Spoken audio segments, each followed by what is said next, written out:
Hello, this is Odoamne, and you're on the YouTube channel of the internet's most notorious ginger man, Thorin. Right, this is going to be another episode of Reflections, and my guest for this one is going to be Odoamne, who is currently the top laner of GIANTX. If that sounds weird, don't ask me. You will soon find out that is just the name of the team now. It's all good.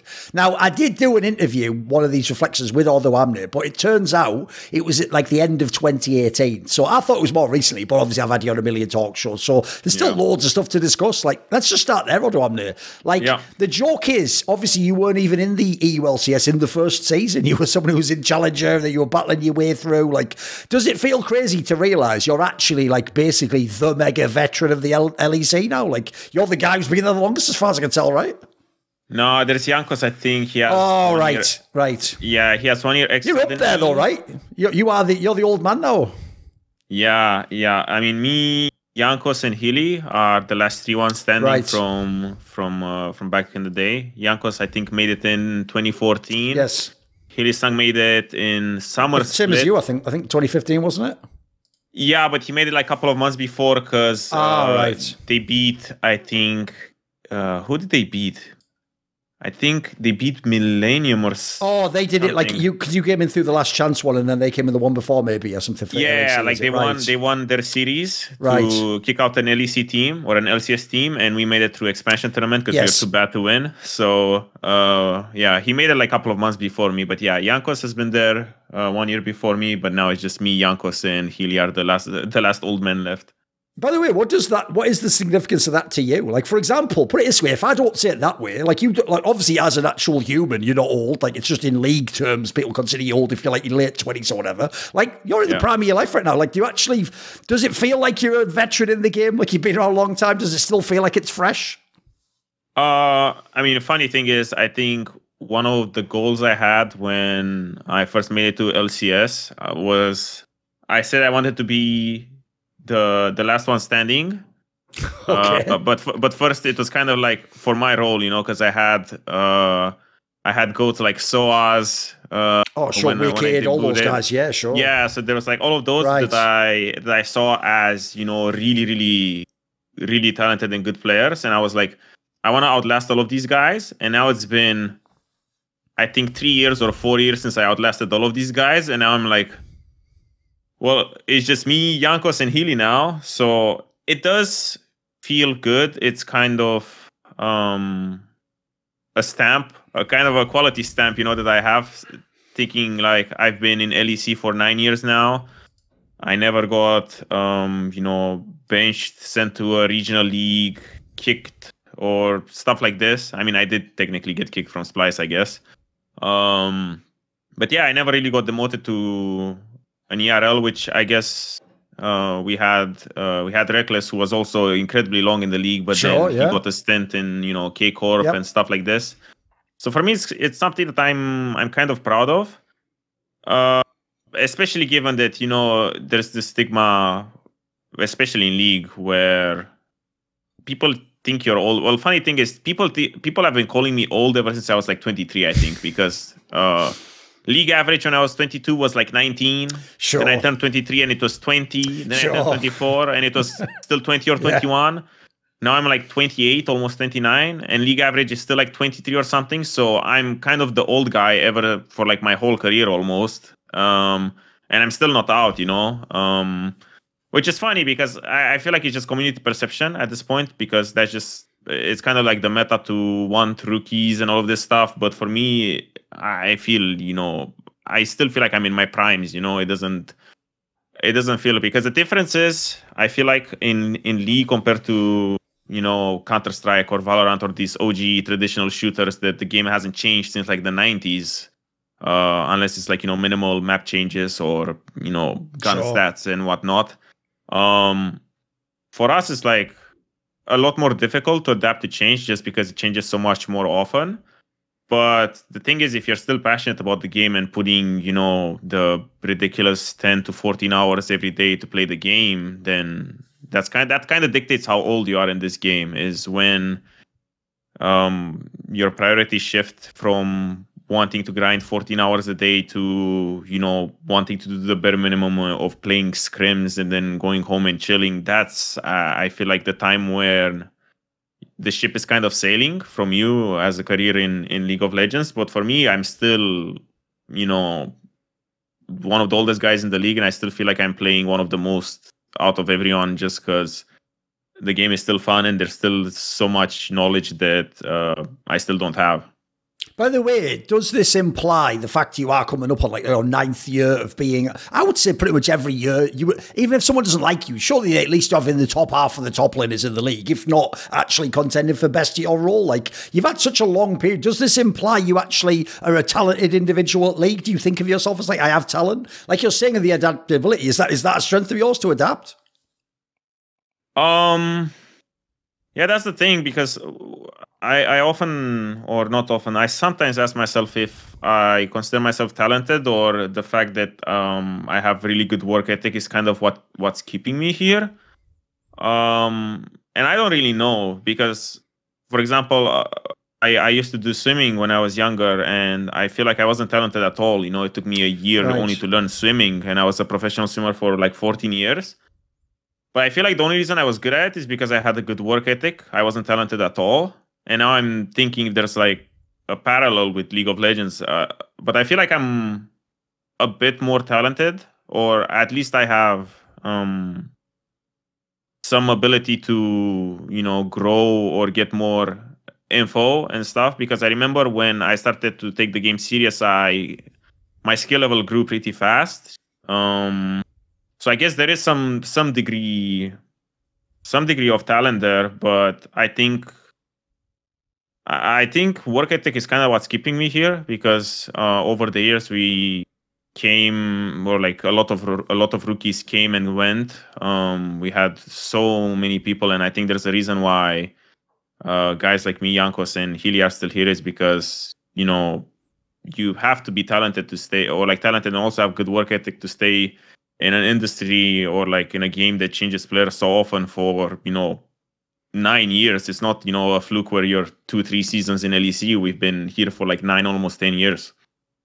Right. People might know, if they go and watch the part 1 that we did way back when we discussed like the first, 4 or 5 years of your career, that one of the things I mentioned there is that piece of trivia, which is that famously when the American team CLG ended up getting that guy Seraph, originally, if you remember, the story was they were trying to get you or Kevin from Millennium, or Zoro Zero was the one. And famously, you did like the duo queue with Dexter, which people might remember that story of. Right. One of the reasons why, even though actually, if you look at like your career, it might have been better for your career maybe if you'd gone there and you got paid money and being a big team. I actually think, by the way, in a way, you dodged a bullet on that one, because if you know some of the stories you might have heard since, maybe you've even talked to some of your teammates that have gone over there, it sounds to me, mate, like you would just not be a great vibe in an LCS VOD review or sort of practice session. Like, as far as I hear, they make it sound like if you're even vaguely like passive aggressive, people get mad. Like, I don't know if they could handle your like sort of bluntness, mate. So I ask that to set up this question, which is, a lot of your teammates and coaches that I've done interviews with actually say,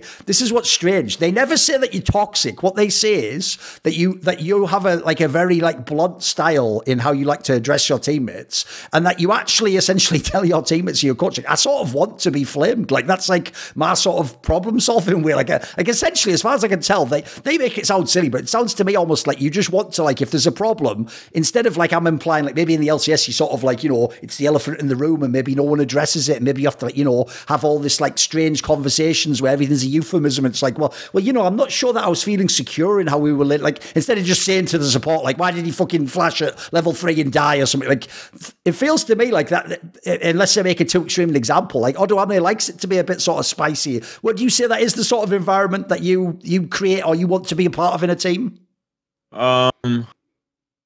Yes and no. Well, the thing is, back to your CLG thing, I feel like if I would have went there back then, I would have been way too young, I think, for such an environment. And yeah, my career would have maybe been completely different, because I would have probably had to like quit school and, you know, barely 18. I had no idea how to even live, you know, by myself and all of this stuff. So it would have been different. But one of the things that I think I only figured out recently about this sort of thing where I kind of like to be flamed, because yeah, I think that is kind of how I phrased it back in, I think, the first reflections we did. that I like to be flamed, that people tell me directly everything. That is kind of how I work, but I only recently figured out how to do that without making it seem, like personal attacks, because there's one difference to, be blunt and say things how they are and not beat around the brush and just kind of be efficient and be saying, yo, this is not working out. I think we should do this instead. It's a lot different to say that than say, oh, this is bad.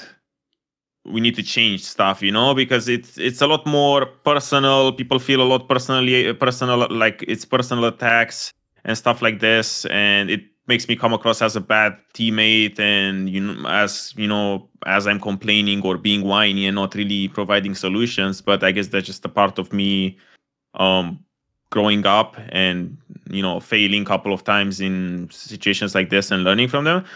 But yeah, for me, I heard these stories back in 2016 or 2017 when I would talk to some of the guys that went to NA, and they always said that there's this culture shock where, people beat around the brush a lot. They don't address the elephant in the room. They're scared of confrontation. They believe that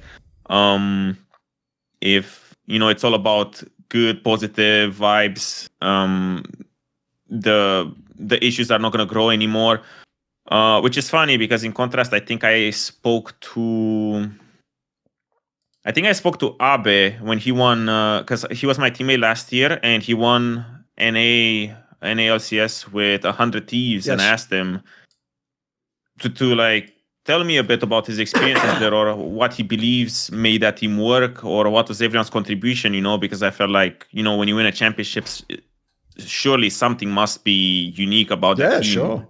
And I was like, I knew about this NA culture, or not really NA culture, but this way of talking in reviews where they speak to each other and how they conduct them. I was like, how did these reviews work for them? And he said, which was really funny, well, the reason reviews were so good is because there were no NA people in that team. It was... Oh, right. I hadn't thought of that, yeah. It was like Closer, Abe, Someday.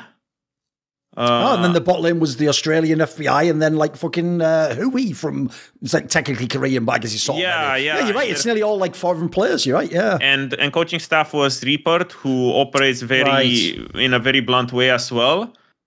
So after that, I was like, oh, okay, that makes sense. They're just, incredibly blunt and not beating around the brush. But I'm sure there's, examples as well where this style works. But I think it's more of a, how do you, what kind of group do you have? Because, for example, when we won LEC with Rogue, Trimby was the sort of a person that a style kind of like the one we're talking about in NA would work, where, you're kind of trying to go on this journey, to go through all of these issues to find the, final point. While for me, being blunt is more about, just, I don't need to know about the whole road. I just want to know the solution and skip the whole story.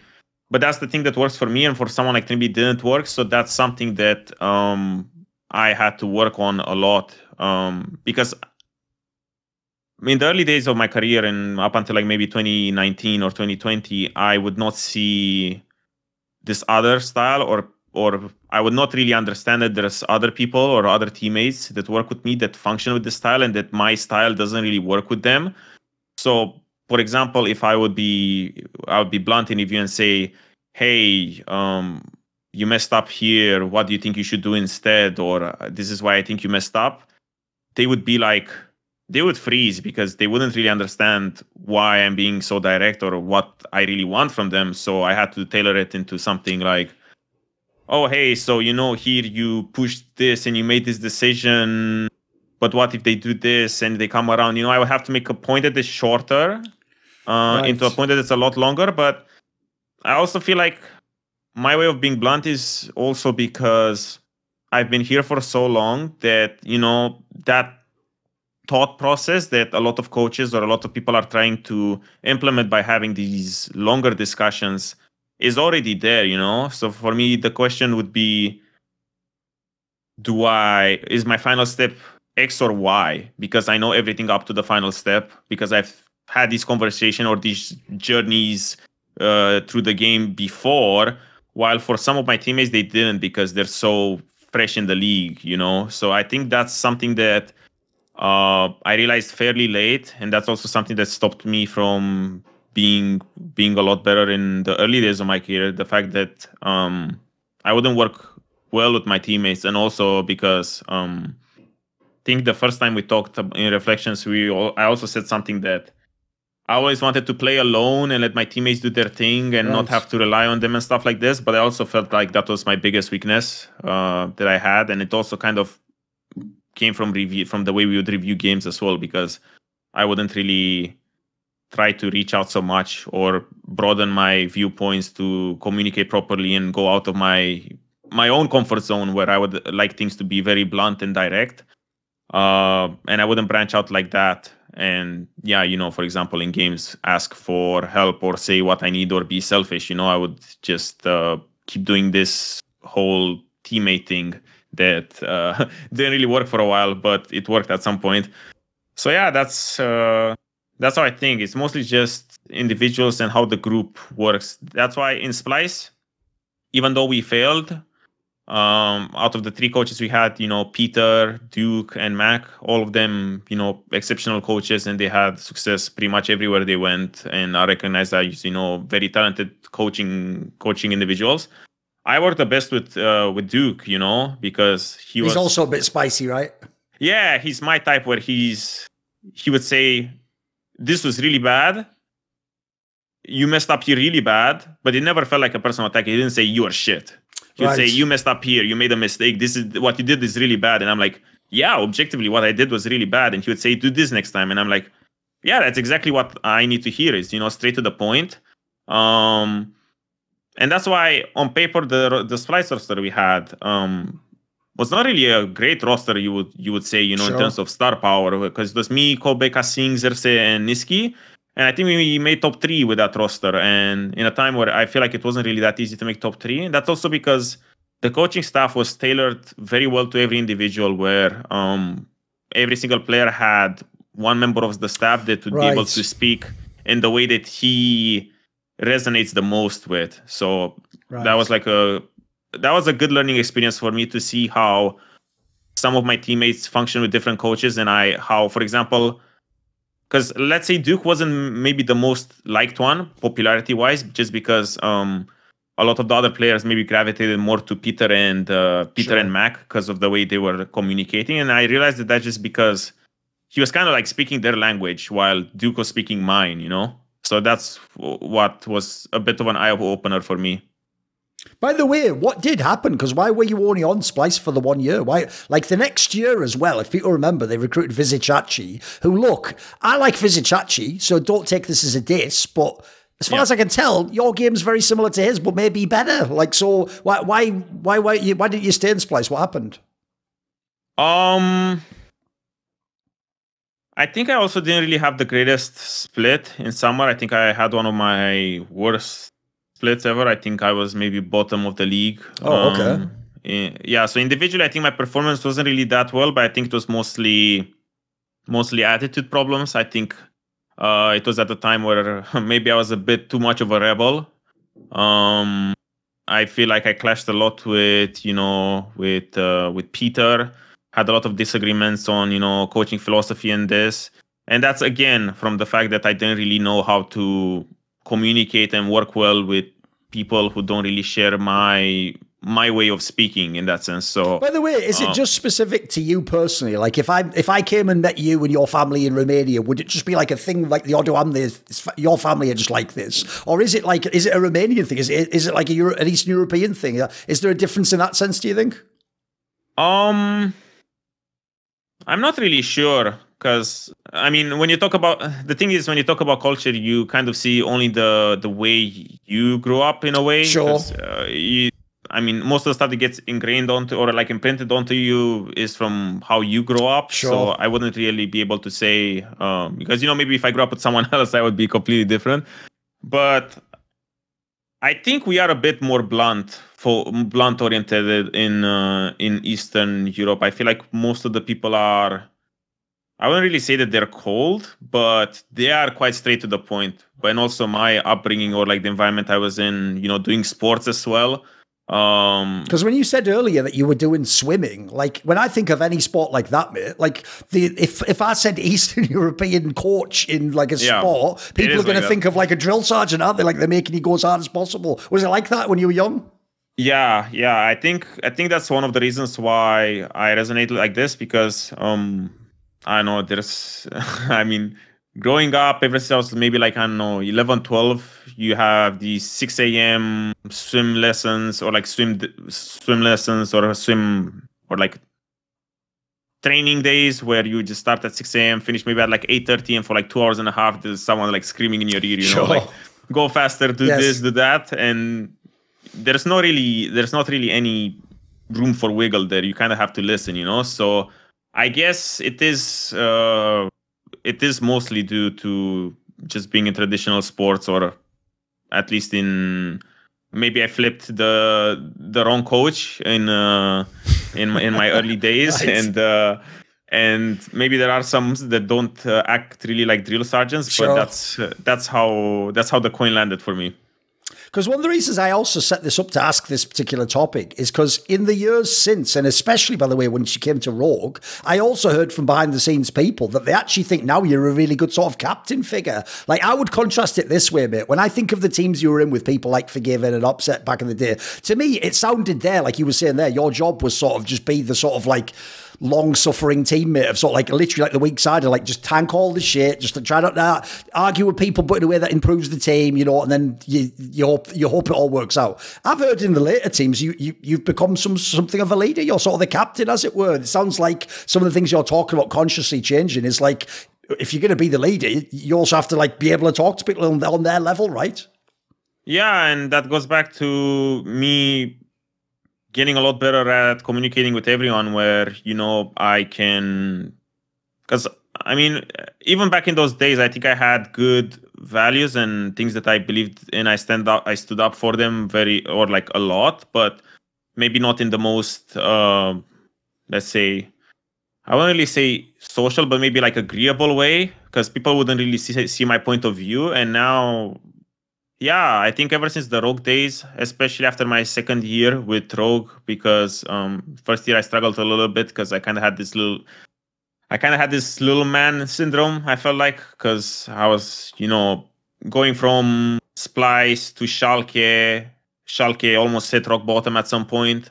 And, you know, when the best team in the league wants you, it felt like, you know, you owe them something, you know? So I was like, listen, I'm going to come here and I don't want to, you know, I just want to kind of like fit in my little box and do what you guys need me to do. But after like 2 splits, I was like, okay, now we're on even ground, you know, I have room to grow myself. But yeah, recently I also was really lucky to have teammates, especially in Rogue, that, you know, were really believing in the team culture. And I think that's something that I learned also lately, or like especially since Rogue, the value of having, you know, good team culture, because at the end of the day, it saves you a lot. It saved us in Excel as well last year, going from 10th place to making finals.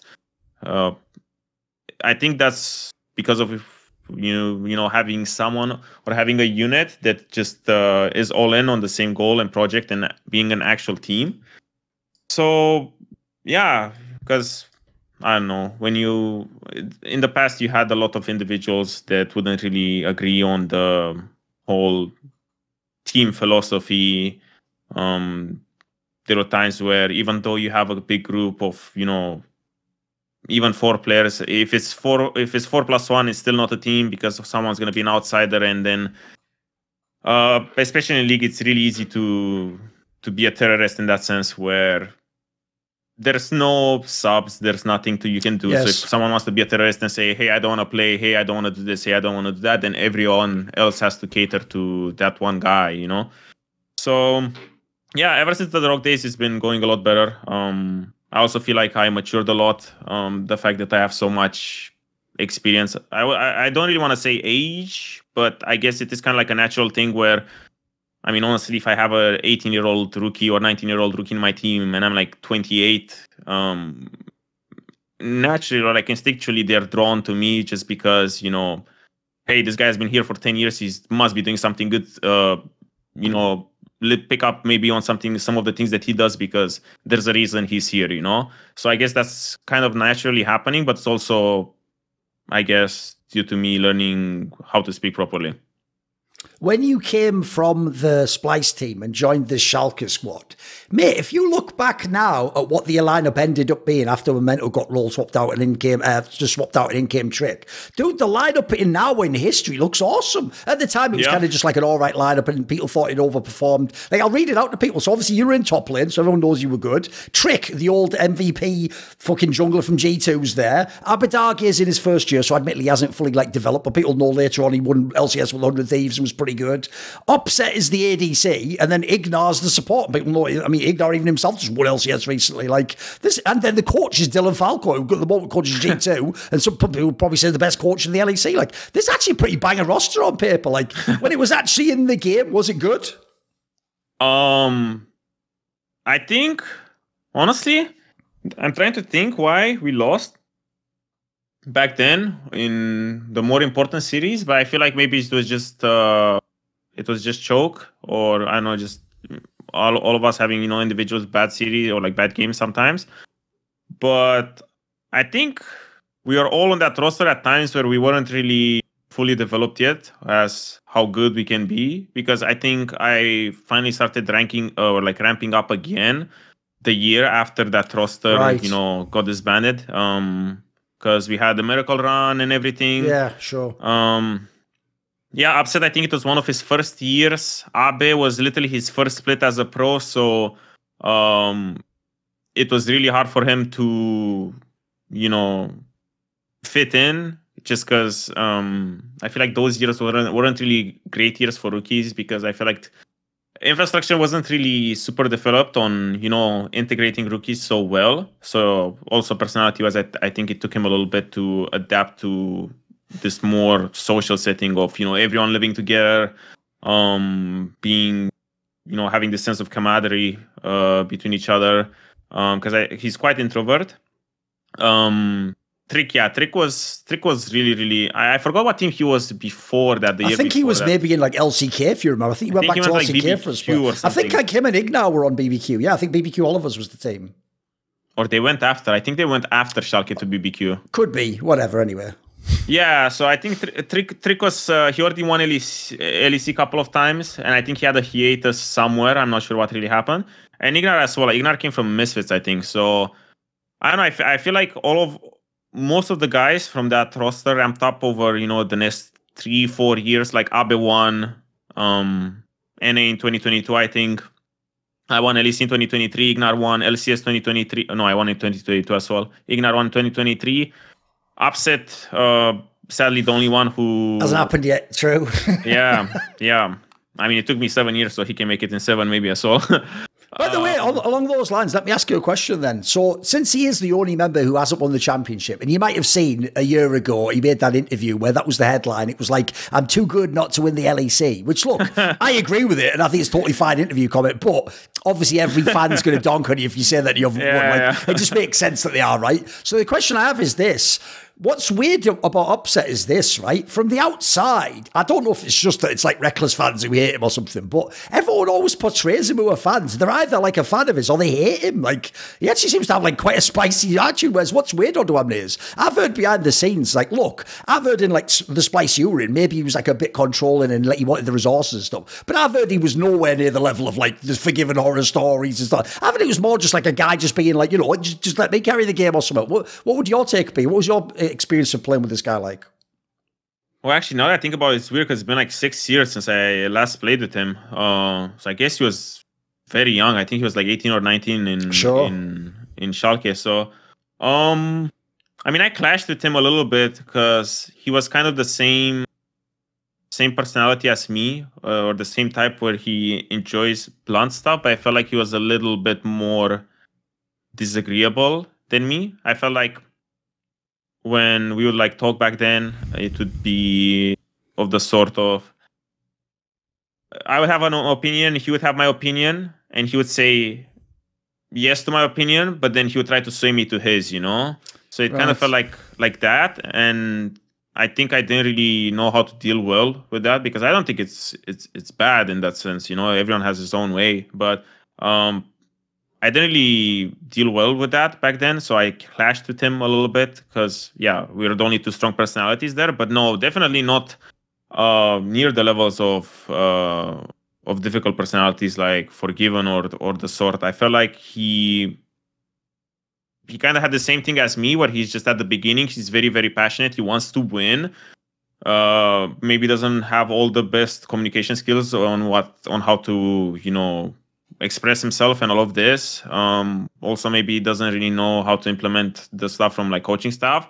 But again, that's my opinion from 6 years ago, where I was literally exactly the same as him, you know, where I would disagree with a lot of people, not know how to implement. Because now when I talk to him, I'm like, or when I play in-houses with him, I'm like,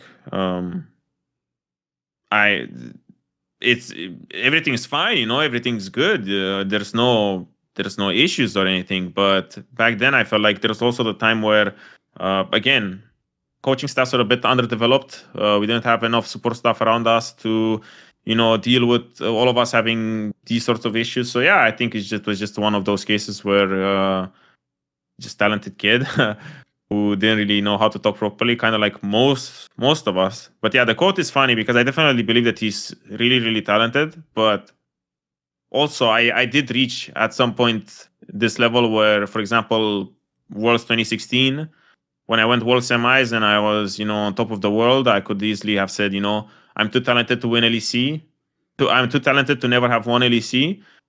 And then it's been 7 years since I would have like made that that comment, and then I would finally win, you know, because that's the time I learned how to properly be a really good teammate to everyone, you know, and try to be a leader and stuff like this. So I don't know, if I believe that if people, you know, do their part, it's just a matter of time before it happens. Sure, it would be bad. It would have been really sad if he would never win, or if I would have never won after I got reverse swept against Mad or stuff like this. And then maybe you can say, oh, it was undeserved, you know. But I don't know how close he came so far. I think he had 2 finals already, or just one. I remember one in Schalke, or no.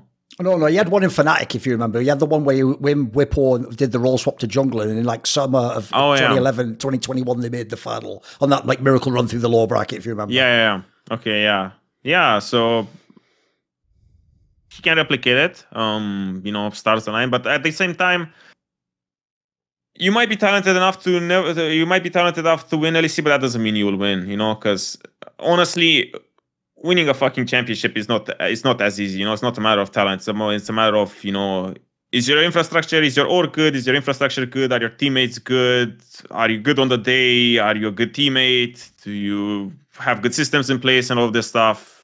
I think it's been enough of League of Legends esports to make it past, you know, just the raw skill or a raw talent wins. Sure, like, yeah. Like, look at DRX last year. T1 is a monster. T1 is literally Sasquatch on paper of League of Legends, and they lost 3-2 to you know, a group of friends that just all played incredible on the day and hit a really good patch, and they were all incredibly motivated and were literally riding a wave of motivation and hope, you know, that they're gonna be winning. So if T1 with that roster didn't win, you know, LCK for such a long time, Worlds for such a long time, and they finally win it, like, you know, so late, they're literally the living proof that you need more than just talent. By the way, obviously, again, we are talking about many years ago, so I don't expect that these people are the same as today. But what was it like to work with Dylan Falco? Because if people don't remember the timing of when he coached you, this is when he'd just come off the back of being in Fnatic, when Fnatic had all those results. But if you remember, because Youngbuck had joined, the narrative was sort of just like people just continue, oh, it's just Youngbuck. Like, you know, I guess Dylan Falco didn't do anything, especially because then he was out of Fnatic, he was into Schalke. It's kind of the same situation you're in. Like, everyone stepped down a level and then tried to go back up together. So what was it like to work with him? Do you remember much of him? Yeah, I really liked him.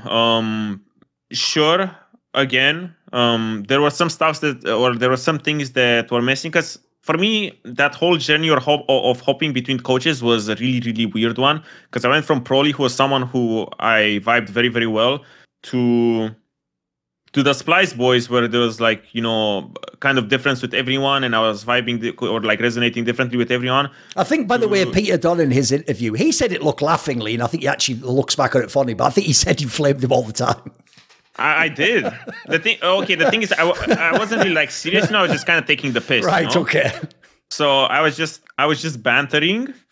But looking back at it, I'm like, I feel like I overdid it at some point. Okay. You know? I don't think he's upset about it. I think he took it well, though. But yeah, it sounded funny. Yeah. So I went through that whole journey of like swapping coaches. And every time I would swap coach, I would be like, it would make me appreciate the one before a little bit more, you know? Because I'm like, oh, you know, I complained that this guy didn't do this. But now I realize that all of these things that this guy did that I didn't think of, this next guy is not doing them. So it started this whole chain of appreciation, you know, going down the road. Right. And Dylan, I think one of his biggest skills that I didn't really notice at the moment, it was, you know, one of his biggest skills. But this guy was insanely cracked at figuring out ways to win the game, you know? He had this theory over the way he would view drafting in League of Legends in such a funny way, in such a simple way, kind of like primitive, you know? Where sometimes you need this sort of like simplicity to make, you know, the goals and the goal setting a lot clearer. Because, for example, he had one thing that was really funny and stayed with me is we would like draft, like, for example, there's champions like Ornn that are, you know, you would say it's a completely team player champion, because he brings, you know, CC, utility, all of this stuff. And there's a champion like, I don't know, Garen, that is completely useless. And he just runs around, brings nothing for team value, and is kind of like an individualistic pick, you know? And his theory was like, we would like do drafts or draft meetings, and he would ask at the end of the meeting, would be like, do we have enough useful champions, or do we have too many useless champions? And that for me just cleared the draft. That for me just made me understand how easy it is to draft, or not how easy, but what's important to have in draft, because there'll be team comps where you had too many useful champion, or team comps where you had too many useless champions, you know? So we would never find the balance. So at least now in my head, I have this mental note of what is a useful and useless champion and what's the proper ratio to have to make like good drafts and stuff like this. And also when we made Miracle Run with it, it was I think a lot due to him and not really players so much. Because, I mean, you know, yeah, we press the buttons, we make the Nexus explode, we deserve the credit for that, you know? But the whole game plan, or the whole reason we won so many games in a row, was just due to him having really good ideas conceptually about draft and how to win games and stuff like this. Again, he would say stuff like, okay, if we pick this champion, will the enemy Nexus explode, you know? And then that would kind of shift my brain from this primitive thinking of, oh, I'm going to pick this champion and win lane against him. And I'm going to feel really happy because my stats are good and the casters are going to say nice things. Community is going to love me and everything. And it would change my brain from that primitive view to like me actually looking at the enemy Nexus and thinking if it will explode. And a lot of times the answer would be no, the Nexus will not explode. So it would kind of like shift me from this ooga booga mentality of wanting to look or like have a good lane matchup to maybe having a little shittier one, but higher chance that the enemy Nexus would explode, you know? So that's why you would see stuff like, I don't know, we would play Shen Hecarim or Shen Nocturne or champions that would hit spike at level 6 and then we would start playing the game. And I think if you look back at all of those drafts from back then, they had a common theme where even though they were different drafts, in essence and style and soul, it would stay exactly the same, so nothing would change. So it would be really easy for us to play, and that's just because you'd be like, okay, let's pick this one style of game for champions and replicate it over and over in scrims, and we replicate it on stage, and the game became easy because it felt like we were playing the same thing over and over again with, slight variations. So yeah, I think he was for what he had really, really good. I think having worked with both him and Young Buck, I felt like he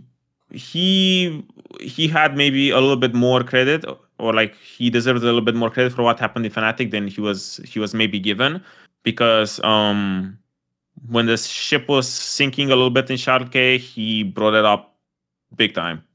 Right. By the way, I do want to ask about the year that the Miracle One was in, because obviously the first split was the infamous FORG1VEN's return into, like, I can't remember if it was 9 games or something, but like, it didn't last that long, obviously. And then there was the whole drama where the whole thing burnt down, right? There's 2 details here. One is, and look, because obviously I know people like you behind the scenes, I knew this, right?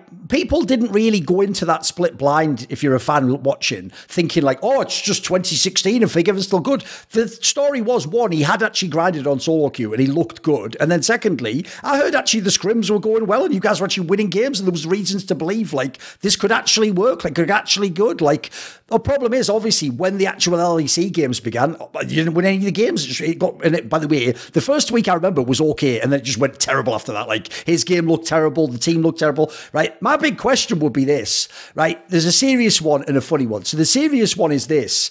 Is there something that could have happened differently within this time span where it could have worked? Like, people often say, for example, that like as an excuse, it's not an excuse for what he did, but it's not a terrible excuse for the circumstances. In the off season when he practiced was when it was the normal champions. And then what happened was they did release Aphelios and Senna. And quite frankly, forget just FORG1VEN, plenty of people struggle with that. Like, you could say, like, I don't think Reckless played Aphelios for a while. Like, Doublelift couldn't play some of these champions. Like, it took a lot of people time to, learn those champions. It's not the same as playing Caitlyn and Ezreal or whatever they always play every fucking year. Was any of that a factor? Do you think essentially, like, because part of me always wondered, Odoamne, if also he got away with that shit because it was in the days when there barely were any coaches and it kind of just was the players. Whereas like when he came in this era, like, I don't think anyone could get away with being an arsehole in like this era of LEC. Right? What do you think on this? Was there a way it could have worked? I mean, it didn't. I mean, even in that era where the coaches weren't really developed so much, he didn't get away with it, no? Because he got true. He got banned. So yeah, true. I mean, scrims went well. I think mostly before Aphelios got released and the meta shifted a little bit. Yeah, I mean, I don't think it would have been any different, because he was, even though maybe his like mechanics were good, I felt like he was the same person as in 2016. I felt like he didn't really evolve so much. I feel like he matured. He was definitely a little bit more mature in some aspects of the game, but his personality or his attitude kind of stayed the same. It was even a little bit more disagreeable with some of the views we had about the game. There were times, because I think it became some meta where it was I think map splitting became a thing in jungle. Right. It's one of the first times map splitting became a thing, and it became very, very prominent, where it would happen almost every game where people would map split. And also the platings got introduced, I think. Oh yeah, true. And the thing is, he loves his towers. He loves the towers to die, But the thing is, once the plates would go to like 2, the tower just wouldn't die anymore. But no matter how hard he would hit it, So, in a way, his resolution to the tower not falling was to hit the tower more, Right. to kind of make up for the fact that in 2016 the tower would die when he would hit it this hard. So that just opened us to, being a lot more exposed in, dying to ganks, especially in map split meta where enemy jungle just stay bot side forever.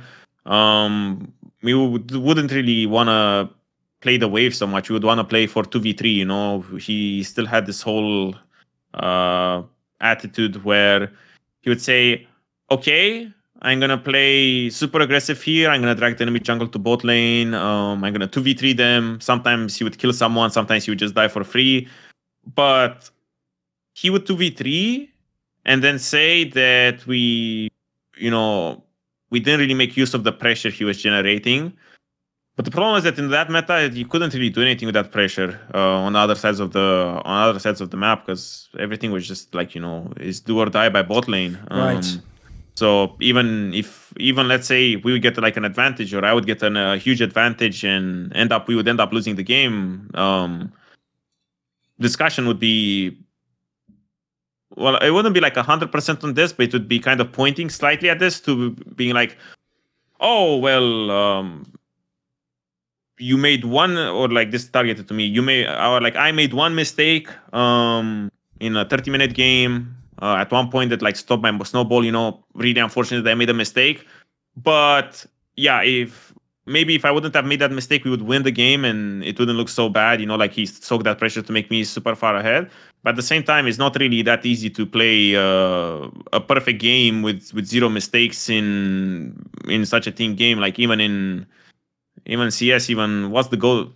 Who's the GOAT of CS right now? Simple. The best player now, Ziwu, the French player.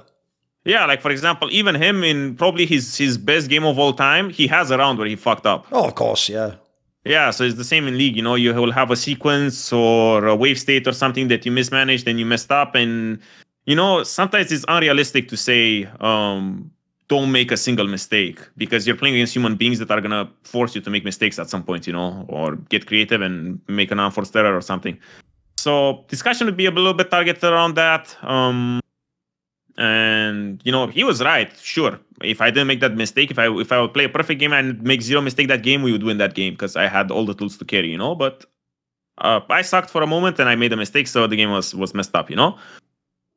But in reality, like it wouldn't be a consistent way to win games, or a consistent pattern to win games, because not in every game I would get like super far ahead, and stuff like this. But the consistent thing was that we would not really know how to play macro, in the fact that the map would be split and we'd still be playing aggressive when it would not be like our turns and timers. So yeah, he kind of had the same attitude as in 2016. Again, he was a bit more mature as a person, like I felt it within him, that he grew up a little bit more, but his flaws were still there. And I feel like in some of the flaws that he had, the fact that he was more mature as a person made him even a little bit worse, because he had even stronger convictions, But in some of the flaws, it made it like, a lot more. He was a lot more gentle, I think, with some of the things. Feel like he communicated maybe a little bit better in some situations where I felt like he would be a little bit more destructive or chaotic as he used to be in 2016. But yeah, all in all, I feel like it was just, he was one of the guys that was playing League of Legends from the time where raw talent used to win you games, and you didn't need team culture, team play, communication, friendship, any of these things to win games. Raw talent was enough. And in 2019 or 2018, whenever it was, 2019, it was already like too late for that. League was way past that, and you couldn't just win off of, clicking better. So yeah, I don't think there was any way in which it would work unless his whole personality shifted, and he would suddenly come back from the army and be like, okay, I want to be everyone's best teammate, and stuff like this. Also, when we got him, I felt like it was a bit of a desperation move, because I can't remember exactly, but that offseason I think we didn't really have a lot of great options. Right. I feel like we were incredibly limited in the options we had for, ADCs, budget-wise, and all of this stuff.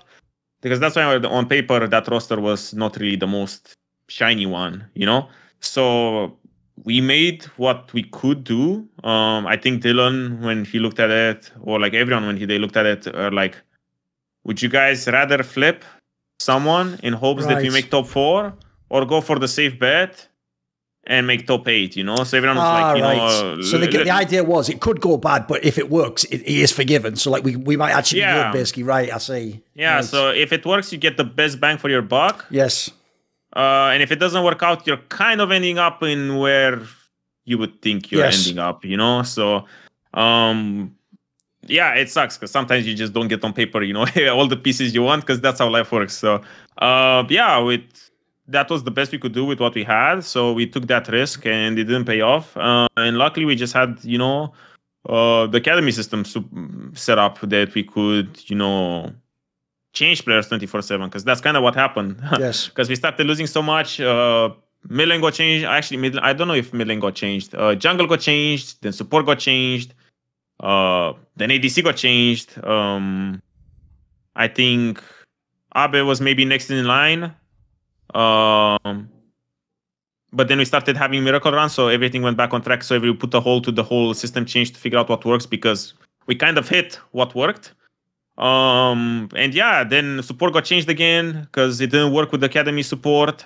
With the academy DC, sorry. And then academy DC hit the wall. So I think we brought Neon as well to the, because when FORG1VEN left, I think we had to sign a new academy ADC, so we got Neon.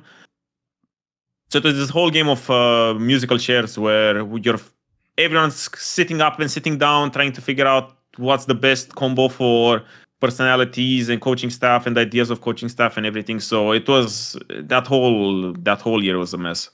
Well, I guess rather than say a funny question, it's more like this is less of a serious one than the first one was. The other question basically goes, one thing I've noticed about FORG1VEN stories is actually they're quite like weird things and sometimes dark things that happen in life. Once enough time passes, eventually, like, because you're not experiencing the emotion of it anymore, you can just laugh at them. Like now, if you tell the old H2k stories, like Rich told me an amazing one in my reflections with him. There's the story where when FORG1VEN came back to H2k and he was in that separate, like, you know, he was like living with like Rich in that apartment. He told that anecdote that like Rich once FORG1VEN didn't know this, but FORG1VEN thought he was in a VOD review, like telling you all like what he was thinking, and you weren't even in the room. You were all like having a snack or something. But because he was giving like a massive speech, like he didn't know this. And at the end, I think the story in Rich's was like at the end, he even thought like, oh, they get my point, you know. And the joke was he was in he didn't know he was essentially in an empty server and like there's no one there. So like those stories are brilliant, right? Was there any from the Schalke period? Did he do any crazy shit in this team, or was there any like funny blow up? Because the other thing about FORG1VEN, if people don't know, is this is also why it's like it's kind of tricky where like I was sort of friendly with him even though I didn't always approve of what he did. The other thing I will say about him, Odoamne, is when he would be toxic, it was just really funny the way he would do it in a way though, because as long as you're not the person getting flamed, he would always have some like funny way of saying it or some weird like new name, your weird new derogatory name to call you that you've never heard of. Was there any funny shit in Schalke? Yeah.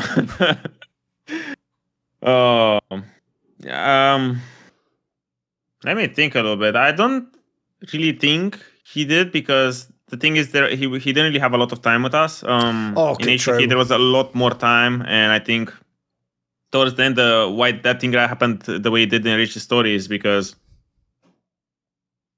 I think everyone just fuses like completely empty, you know? Everyone was like, the gas tank was empty on the patience, in the patience tank. We were like, no more patience whatsoever, because the thing is, outside of the game, he's a nice guy. You know, if like we wouldn't be knowing each other from League of Legends and I had like a normal interaction with him outside of League, I would say, oh, he's really nice, you know, he's a kind guy, very thoughtful of others. But the thing is, League, or like the things that would piss him off would be League related. So he would flame you about League, and then when the time of League of Legends passes, like, you know, it's been 1 hour or 2 hours later, the game is off, everyone's in his own time, she'd kind of like talk to you like nothing ever happened, you know, like completely friendly. And the thing is, like, he crossed so many barriers with how direct and or how he would just vent his frustrations on us on the game, that that's kind of like why our patience bar emptied out in H2k. But in Schalke, there's not really anything that was funny. It's just the notepad thing that he posted on Twitter, I guess. And I think when Dylan benched him, it was kind of like a Giga Chat move, you know, because he like Dylan told to me, or I think told also the management, upper management, that he feels like, you know, academy support doesn't really work. He would like to try to get Inax in, where, you know, let's say individually he's not really as talented, but maybe gels better with the team and everyone feels a little bit better. He went to FORG1VEN and said that he would like to try, you know, and he's not off the roster, but he would like to try.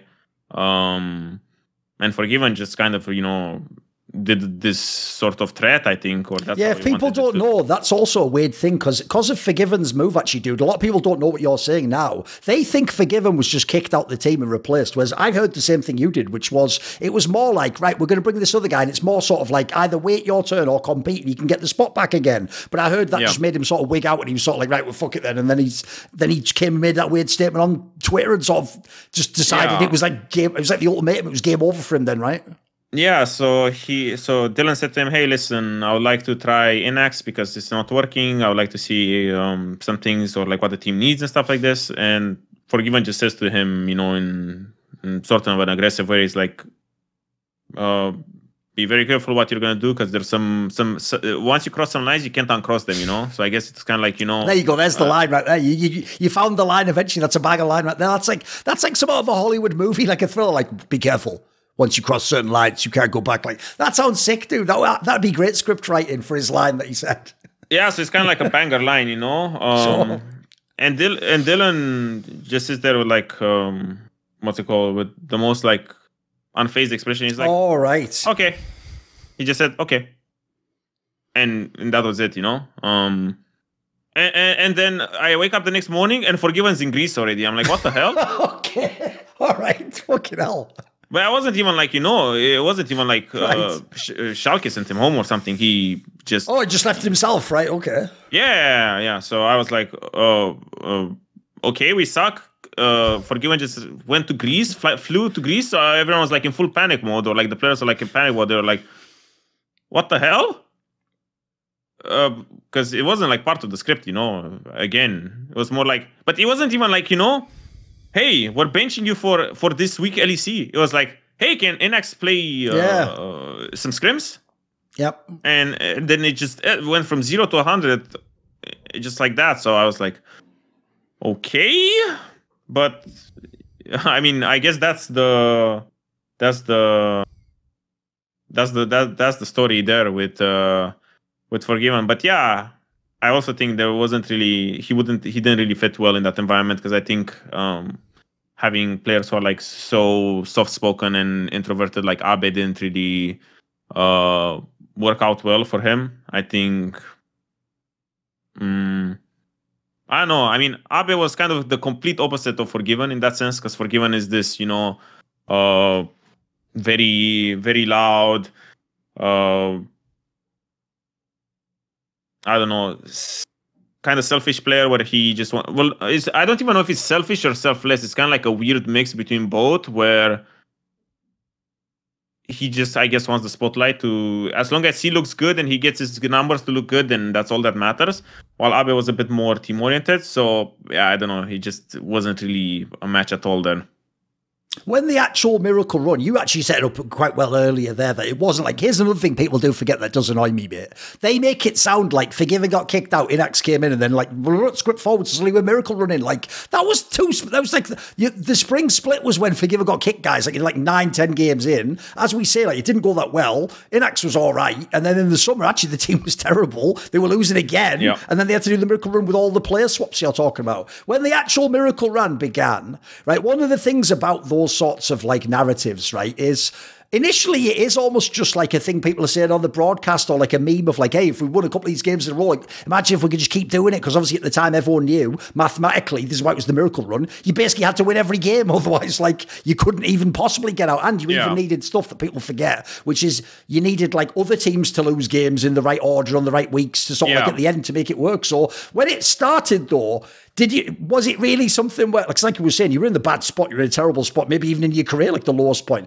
Once you started the first few wins, did you actually have a sense like there is something here, like it's actually possible? When did you actually start to believe yourself, like we can do this? Oh my God. I mean, that Miracle Run is the craziest thing. I mean, that Miracle Run, there's so much ridiculousness to it that's even more ridiculous than, almost me winning LEC. Right, okay. There's just like so much random stuff that was there. So yeah, we sucked. I think we were 1-10 or something. No, we were 1-8 or something. I think at one point we made 1-10 or 3-10 or something. I don't know. It was some really weird record. I think our chances of winning, or like our chances of making playoffs, were 0.4% when it started. So the thing is, I said to them that I'll get like a Maokai tattooed on me if we make playoffs. Okay. And well, that's how you got it, right? Okay. And that's why I got that's why I got it there. I was like, I can't pussy out of this bet because whatever. But for me, the craziest thing that this is by far the craziest thing that ever happened in my career in my 9 years of playing. So we're like, picture this, we're like 1 in 10 or whatever. Everyone just so fucking I looked depressed. it up, by the way. You are actually 1 in 10 at one point. It was 1 in 10, you're right. Yeah, so we're 1 in 10. We're just incredibly depressed, all of us in the office. Dylan says, okay, we're going to bring Gilius, you know, because we tried the Lurox, it didn't work. Gilius is coming in. And we're just all sitting there at the PCs waiting for the scrims to start or for like the meeting to start.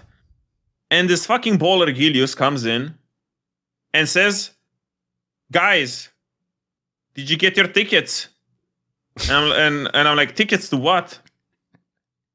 To Shanghai. For Worlds, right? Okay.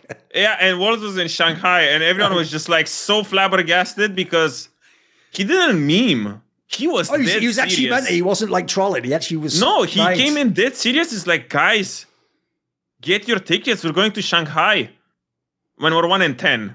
0.4% chance of making playoffs, probably 0.0 many zeros to make Worlds, you know? And this guy was dead serious. And I think this sort of, I wouldn't even say stupid confidence, but literally I feel like it's idiotic level of confidence. It was just so ridiculous that that's the thing that made us have confidence, you know? Because you had this guy who was just a beacon of hope in a sea of despair. And that was Gilius. The fact that this guy at 1 in 10 comes and tells us, let's go to Shanghai, boys. We're all going together. I think made it a lot more feasible or like probable to happen. But I think the biggest thing that made it happen for us was the fact that we all knew that we were shit. Like collectively, we were shit, you know? And one of the things that we said to each other was like, guys, let's just play like it's solo queue. Stop being such a team, because obviously we're shit as a team. Just play like it's solo queue. And yeah, just play for yourself. Just play for your KDA, play for your stats, play for everything, you know? And it kind of helped because everyone had this shift a little bit in mentality where everyone started playing for himself, a lot more concerned about themselves and looking good themselves, you know? And it was one of those weird cases where it actually works, where saying to someone, play, don't give a shit about the team, play for yourself, actually works. Because the thing is, we were so bad as a team, and also as individuals when we started, when we were 1 in 10, that someone saying this wasn't really, you know, an attack or an attack on someone's ego or anything. Everyone was just like sad together, you know? Everyone was just so sad that we were so bad that we were just like, okay, I could tell everyone that he's shit, and he would be like, instead of like having a gut reaction or like an ego reaction, he would say, yes, you're right, I'm bad, and almost like burst out crying. That's how sad we were, you know, because of how bad we were. And yeah, this whole thing of like play for yourself, you know, Gilius having this whole confidence for us. We started picking up wins. And we never really thought about making playoffs, you know? We were just like, I just don't want to end the season with... It wasn't even... Okay, so it went from, I don't want to end the season with 1 win. It started from, I don't want to end the season with 15 losses. Or like 17 losses or whatever it was.